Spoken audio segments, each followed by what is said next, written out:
Hello, Porsche Files. Welcome to BreitWerks. That's right, it's July 4th. So what are we doing today? Well, on this turbo engine, we had those nasty air injection plugs. And if you guys are wondering about Porsche pricing, these are M10 thread plugs. They cross with a 928 part number. And I want to say they were like $6 or $7 each. That's freaking insane. But what we've got to do is we got to flip the motor over. I'll show you where these guys go and we'll get going. So first things first, let's first dispel any myths about these air injection plugs. So a lot of people thought that these little plugs, or I'm sorry, the little spider that hung out underneath here was for emissions. It actually wasn't. When you read into the decision Porsche made and Mezger, what he was trying to do was anti-lag for the turbocharger. So he was actually using all 6 of these ports to kind of try to keep the turbocharger spun up. However, did not work quite as well as everyone had hoped. And we've also gotten more modern turbo technology, so things work a little bit better. So essentially what we're going to do is we're going to use a fuel injector gasket, right? Copper crushed gasket. And we're going to install these. Now, Pelican used to sell these, couldn't find them on there anymore. So we ended up going with what the Porsche part number was.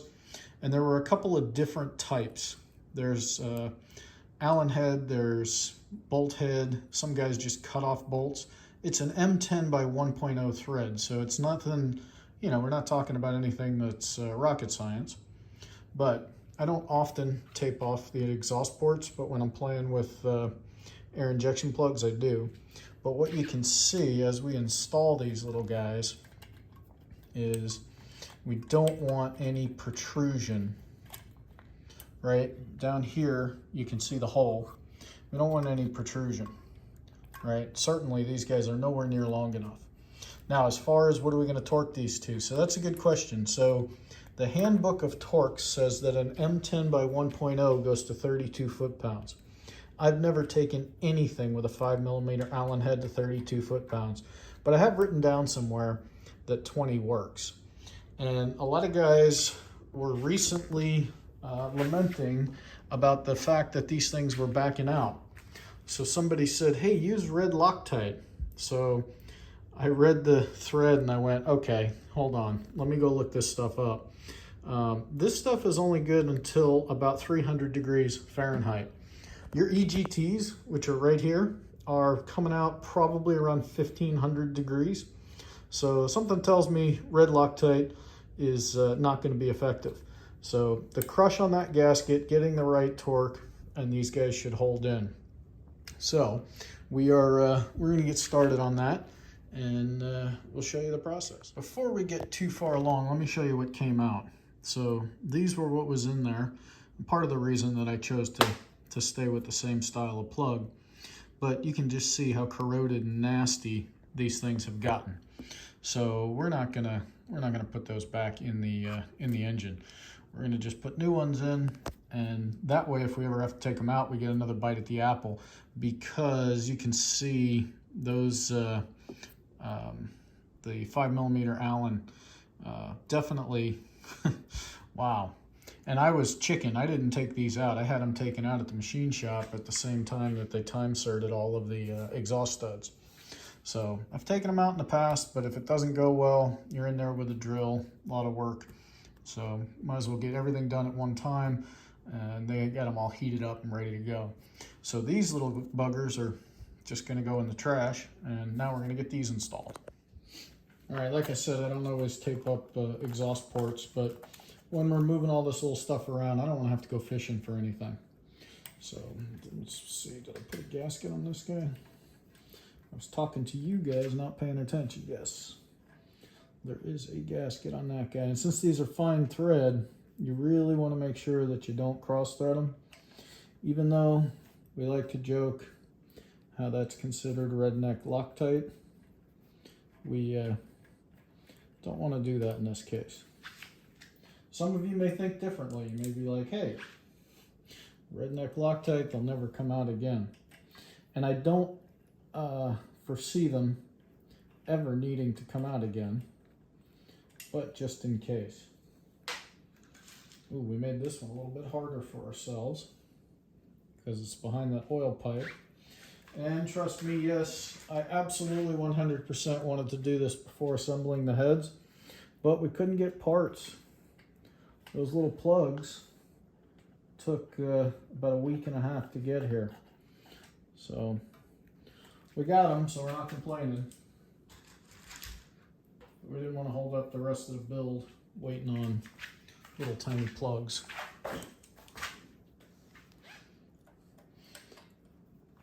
Although that last one over there, I may eat my words. All right, 2 more to go.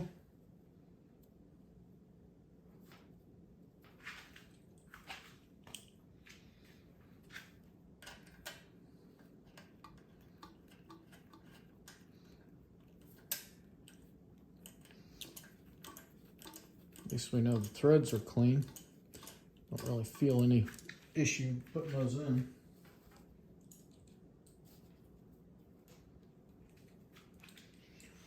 Last one.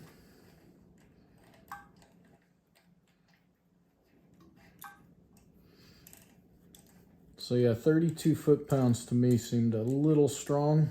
I'm not even sure that this little tool would hold up to 32 foot-pounds. But we'll give them a healthy turn, and then we'll put a torque wrench on them. Although I do not plan on, yeah, that's going to be, that one's going to take a minute. I don't plan on putting any torque stripe on these because it will just melt right off. All right.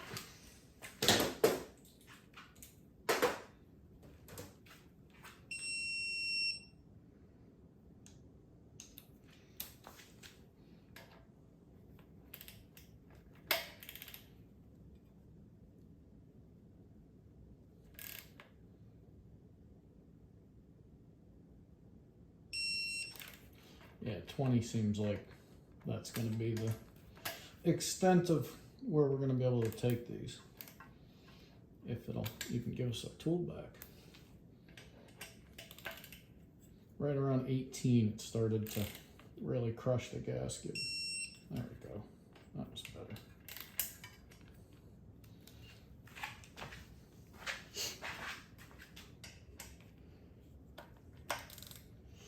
You definitely, at this torque level, you want to make sure that the tool is seated all the way, or you'll either strip the plug. All right, that one just kind of wants to live at 18. It's solid enough for me. Could just keep spinning it until something breaks, but that's not the goal.